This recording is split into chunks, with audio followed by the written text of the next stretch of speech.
Number 25. How do you handle criticism? The key here is to point out that criticism is the best way to improve. Mention that you never take it personally and give some examples from your past. Number 24. What do you think of the last company you worked for? No matter how much you hated your last job, it was a great platform that helped you improve your skills. Period. Number 23.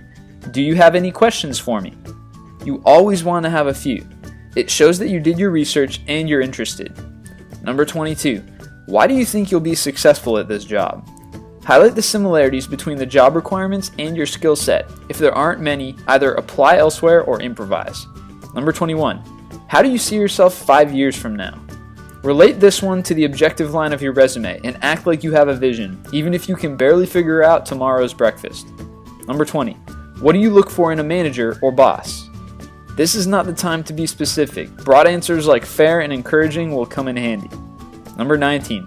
Will you put the interests of the organization ahead of your own? It should go without saying, but unless you have a very Google-esque and off-the-wall interviewer, anything but a yes is sure to land you back in the job market. Number 18. What motivates you to do your best while working? Good ideas would be work environment, discipline, and integrity. A bad idea might be the salary. Number 17. What is more important, the money or the work?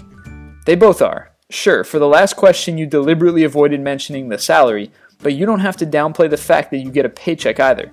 Besides, you don't want to smooch too much. Number 16. How will you compensate for your lack of experience? This is the question relevant to most young job seekers today. Just because you have less experience doesn't mean you shouldn't apply. During the interview, highlight similar roles or jobs you've held, even if they aren't exactly related. Number 15.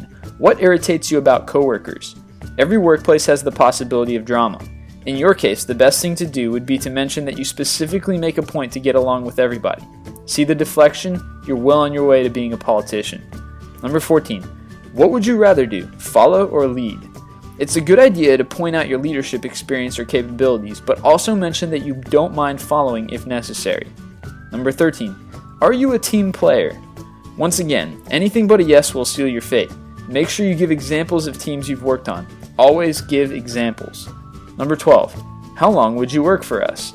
You don't have to give a specific timeline. Just don't make it sound as if you're going to leave next week. You want to stick around for a while. Number 11. What do coworkers say about you? Scan your brain for anything good that anybody has ever said about you and be truthful. If you can't think of anything, then you have bigger problems than just finding a job. Number 10. Why have you been unemployed for so long? Whatever your reason, make it sound like you've been productive in actively attending classes or improving your knowledge. Employers just don't want lazy bums. Number 9. Why should we hire you? Whatever you do, just don't compare yourself to other interviewers. Number 8. What are your strengths? We've mentioned it before, but give examples. Specific examples are even better. Number 7. Why did you leave your last job? You may have hated your boss, hated your coworkers, and hated everything else too, but if you didn't leave for positive reasons, you might as well wrap up the interview now. Number 6. What are your weaknesses? Ideally, you want to mention weaknesses that are either strengths in disguise or weaknesses that can be easily improved upon. Number 5. Tell me about yourself. There are two approaches you can take here. Either you can go deep and come out with a sap story, or you can stay superficial and talk about work-related things. Common wisdom suggests the latter. Number 4.